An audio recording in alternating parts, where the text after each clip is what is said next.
opportunity para malaman kamusta na po si tatay on your visit today? Yes, oo.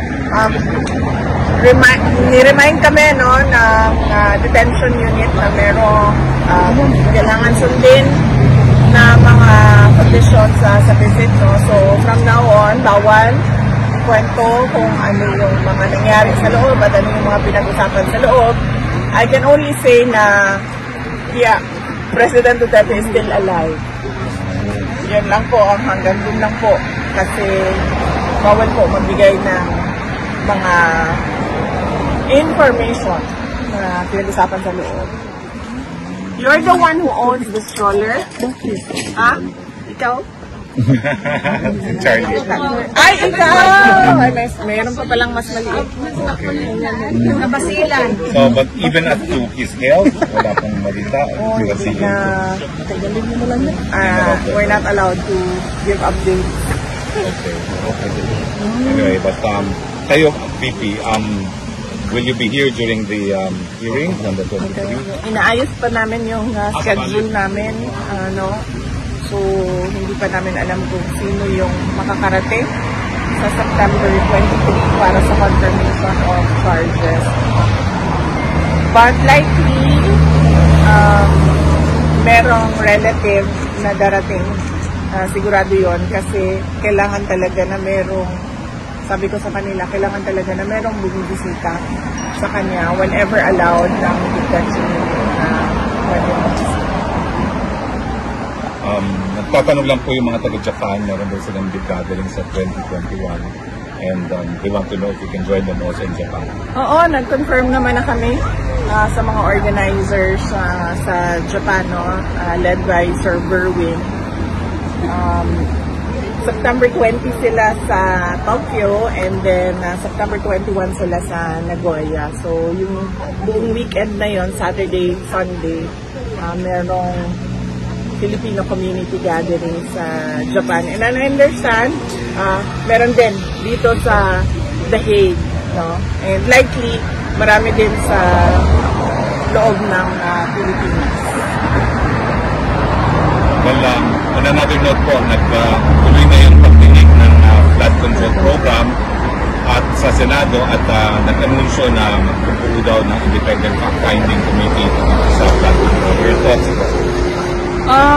Well, sabi ko nga, lagi, too little too late yung administration. Alam naman na natin yung problema na corruption sa flood control.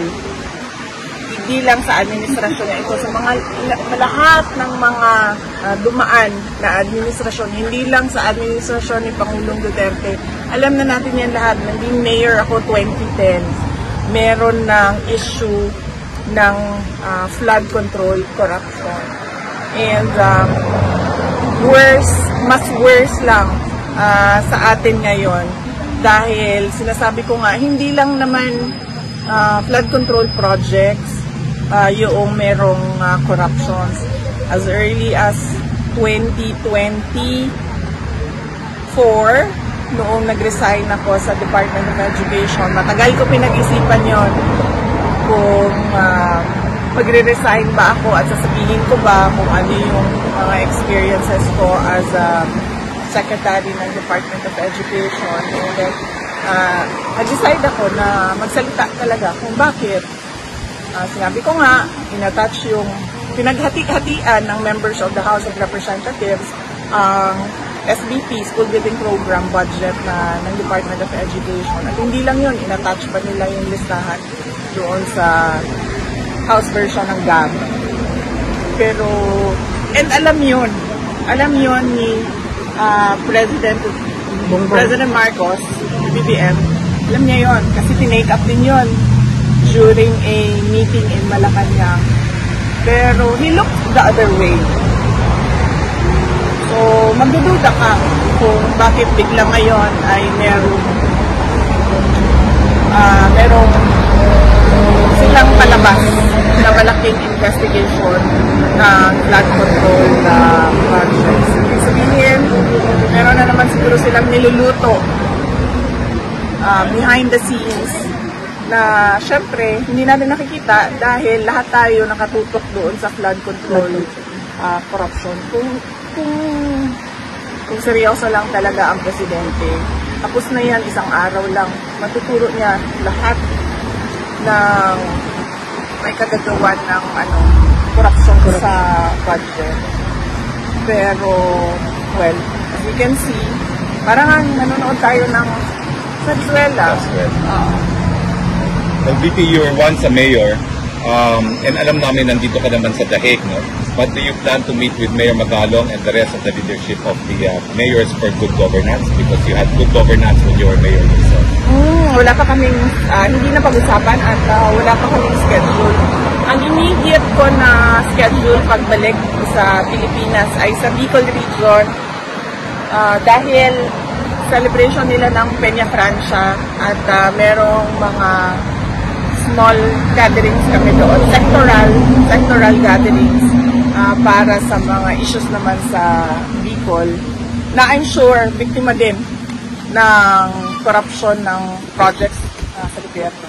May plans po kayo to meet with Mayor Lenny Robredo while in Peña Francia? Hindi pa namin nagawa yung schedule namin, pero yes, gusto sana namin na ma-meet yung mga local government officials ng hindi lang ng Naga, ng entire Bicol region kung kakayanin ng schedule. But mainly, nandun kami to celebrate with the Bicolanos, to pray with the Bicolanos sa pinakamalaking festival nila, ang Peña Francia Festival. Okay.